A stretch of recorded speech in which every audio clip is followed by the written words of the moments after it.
Ya sabawa kayo jabada bada waga sajira tajil bagi sanggoda kul matanan yane kesanundo ulfina jirana kul tagedo Ya sabawa kayo jabada bada waga sajira tajil bagi sanggoda kul matanan yane kesanundo ulfina jirana kul tagedo Ya sabawa kayo jabada bada waga sajira tajil bagi sanggoda kul matanan yane kesanundo ulfina jirana kul tagedo Ya sabawa kayo jabada bada waga sajira tajil bagi sanggoda kul matanan yane kesanundo ulfina jirana kul tagedo Malkabaso yane waga sane tame unuf karafame sotu kabalame nutini tikata oso gedir famne edajinu hike ofe saedame jalali wagayo kana kofamete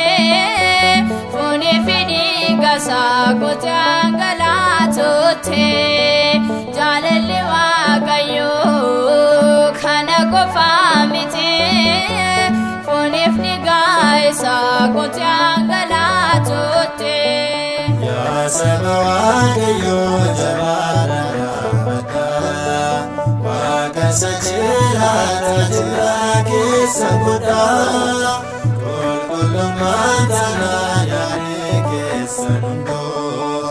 ulfina jirana kul tagedo Ala zari kasere fagu ya fure kono sabsar bana malada baini an mafan kana ayun farse magasa faisa ko jade guyal kan waesa jalali wagayo kana ko famite fonif digaisa ko jangala tote jalali wagayo kana ko famite fonif digaisa ko jangala tote Ya sabawa kayo jabada bada waga sajira tajil bagi sanggoda kul matanan yane kesanundo ulfina jirana kul tagedo waga kuna lama degne shelulae maka kenya facha gara ke kandufte fayena argate bute waya kete gamachunangate garamana shete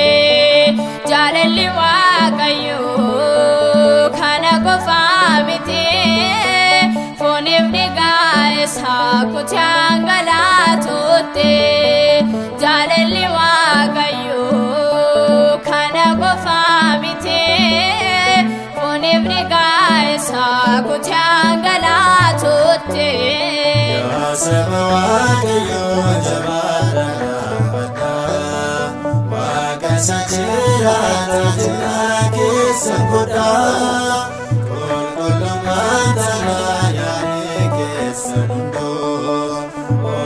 ulfinaan jiraanna qulqulloota gidduu. Gara Maxaaquuttis Waaqayyo dhufeera, waggaa dheeraadhaafis kan ciisee sireerra.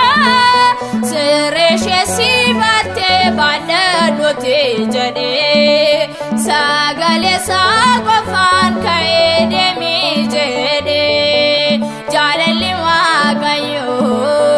kana qofaa miti, fooniif dhiiga isaa kutee dhangalaatuutti. Jaalalli Waaqayyoo kana qofaa miti, fooniif dhiiga isaa kutee dhangalaatuutti.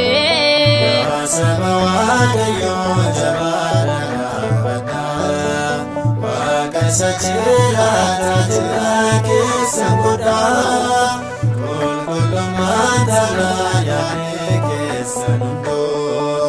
ulfinaan jiraanna qulqulloota